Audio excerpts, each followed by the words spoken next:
오늘은 저번에 업로드된 세계 3대 미녀편에 이어 20세기를 대표했던 세계 3대 미남들을 소개해볼까 합니다. 사실 보는 사람에 따라 기준이 다르고 정답이 없지만 오랜 시간 동안 세계 미남이라는 타이틀이 붙여졌던 3명을 선정해보았습니다. 첫 번째 인물은 비율은 안데르센입니다.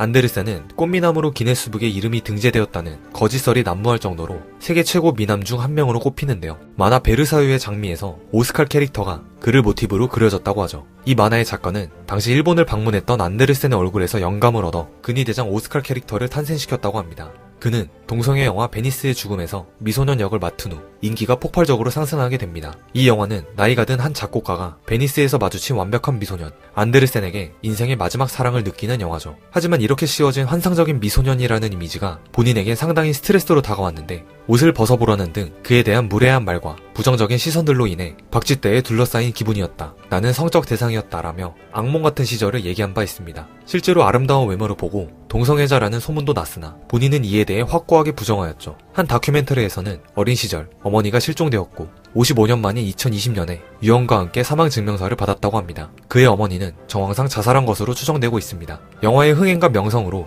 사람들은 그의 화려한 삶을 기대했으나 그는 일찍이 배우 생활을 접었고 현재는 스웨덴에서 음악 선생님으로 재직하고 있다고 합니다.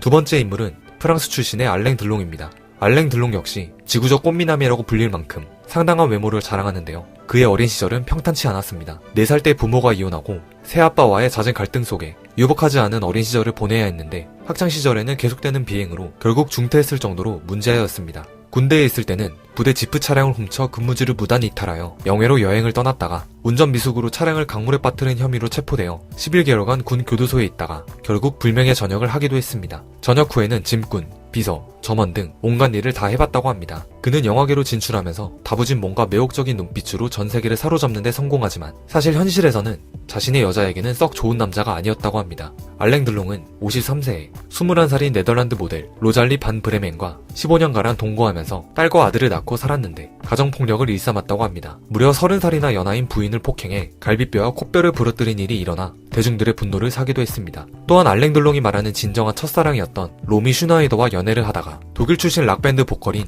니코와 외도를 하여 아이까지 낳게 되면서 로미와의 인연은 끝이 나게 됩니다. 심지어 들롱은 아들인 아론을 친자로 결코 인정하지 않았고 결국 소송까지 가게 되면서 들롱이 승소하게 됩니다. 하지만 아들 아론의 얼굴은 알랭 들롱의 얼굴을 상당히 많이 닮아 있어 어떻게 친자가 아니라고 인정받아 승소했는지 불가사의할 정도였다고 합니다. 1960년대에는 경호한 살인사건의 유력한 용의자로 지목되면서 경찰에게 조사받으며 수사했지만 증거 불충분과 함께 사건에 연계된 권력층 때문에 알랭은 7년간의 공판 끝에 결국 무죄로 판명이 났으나 살해당한 경호원이 남긴 편지로 인해 구속 직전까지 강도 높은 수사가 진행됐을 정도로 들롱은 유력한 용의자였습니다. 그렇게 사건이 종결된 후에도 마피아의 압력으로 경찰이 수사를 중단했다는 등의 무수한 소문을 불러일으켰습니다. 이러한 막장 인생을 살아온 탓에 그에 대한 대중들의 평가는 부정적이었습니다. 그가 영화계 은퇴를 선언하고 2019년 칸 영화제 공로상 격인 황금종려상 수상자로 선정되었을 때 그의 선을 넘는 막장 사생활로 인해 수상 반대 여론이 강하게 쏟아졌습니다. 이렇게 다사다난하며 굴곡진 인생을 살았던 들롱은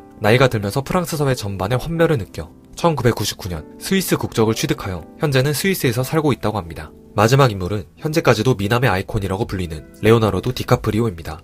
디카프리오의 내용은 재밌는 부분이 많아 조금 길게 다뤘는데요. 우선 그의 영화 부분부터 살펴보겠습니다. 레오나르도 디카프리오는 1990년대에 데뷔한 이후 지금까지도 할리우드 역사상 가장 영향력 있는 위대한 배우로 꼽히고 있는데요. 사실상 할리우드뿐만 아니라 현재 전 세계의 연예계에 가장 큰 영향력을 행사하고 있고 리즈 시절 달게 된 역사상 최고의 꽃미남이라는 타이틀을 수십 년이 지난 현재까지도 이어지고 있습니다.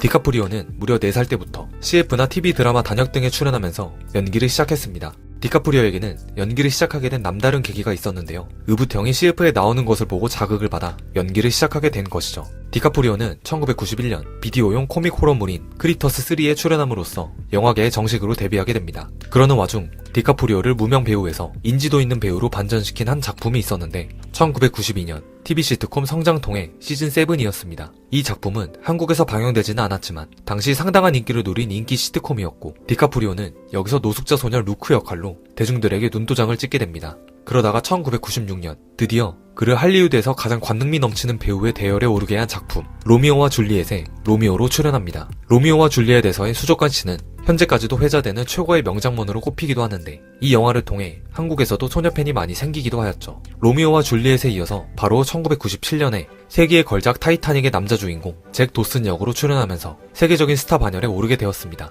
사실 투자자들은 주연 배우로 매튜 맥커니를 염두에 두었기에 디카프리오 캐스팅에 반대했지만 제임스 카메론 감독의 생각은 달랐고 그의 선택은 적중하였습니다. 타이타닉은 전 세계 1위로 흥행 기록을 달성하였고 제작비 약 2,346억 원을 투자해 무려 약 2조 1,642억 원을 벌어들였습니다. 또한 타이타닉은 아카데미 시상식에서 무려 11개 부분을 수상하게 되면서 디카프리오의 대표작이 되었습니다. 이렇게 디카프리오는 타이타닉을 통해 세계 최고의 인기 스타로 정점을 찍은 것처럼 보였습니다. 하지만 그는 거기서 멈추지 않았습니다. 이후에도 명작으로 남은 영화들 셔터 아일랜드, 인셉션, 위대한 개츠비 등에 출연하였고 진정한 성인 연기자이자 동시대 최고의 배우로 거듭나게 되었습니다. 이렇게 할리우드 최고의 스타의 인간관계는 어떨까요? 디카프리오의 절친으로 잘 알려진 배우가 있는데 바로 영화 스파이더맨 1의 주인공 토비 맥과이어입니다. 토비 맥과이어는 디카프리오와 중마고우인데 이들의 인연은 둘 다 아역 배우였던 10대 초반부터 시작돼서 30년이 지난 지금도 여전히 절친으로 지내고 있습니다. 토비 맥과이어가 스파이더맨의 주연에 맡게 된 것도 디카프리오의 덕분이라고 합니다. 사실 스파이더맨 역은 당초 디카프리오에게 캐스팅이 들어왔으나 그는 이를 거절하고 맥과이어를 적극 추천했다고 합니다.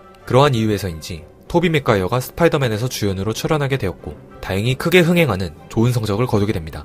맥과이어 외에도 인셉션에 함께 출연한 루커스 하스와 타이타닉으로 만난 케이트 윈슬렛과도 아주 절친한 사이로 알려져 있습니다. 윈슬렛과는 한 가지 일화가 있는데 촬영 당시에는 둘이 아주 친한 관계였지만 디카프리오가 우울한 시기를 보내면서 서로 연락이 끊기게 됩니다. 하지만 몇 년 뒤 윈슬렛이 그의 생일을 기억하고 네가 그립다라는 카드와 선물을 보내온 것을 계기로 다시 연락이 닿아 지금까지 친분을 유지하고 있죠. 여담으로 윈슬렛이 재혼을 하게 되었는데 결혼식 당시 디카프리오가 에스코트를 서주며 절친임을 인증했다고 합니다. 디카프리오는 수많은 미녀들과 연애를 해온 탓에 바람둥이 이미지로 그려지기도 하지만 활발하고 친절한 사람이라고 평가되고 있습니다. 또한 할리우드에서는 영향력이 있는 만큼 인맥과 신뢰가 두텁지만 절친에게조차 속내를 잘 드러내지 않을 정도로 선을 긋는 편이라고 합니다. 그의 커리어와 인간관계를 보면 알 수 있듯이 어쩌면 완벽해 보일 수도 있지만 그의 사생활을 살펴보면 한 여성에게 정착하지 못한다는 것과 특정 스타일의 여성을 선호하는 여성 편력이 있는 것을 알 수 있습니다. 그의 여성 취향은 금발의 키가 큰 25세 미만의 어린 여성으로 한결같이 확고하였습니다. 대표적으로 유명 모델 지젤 번천이 있죠.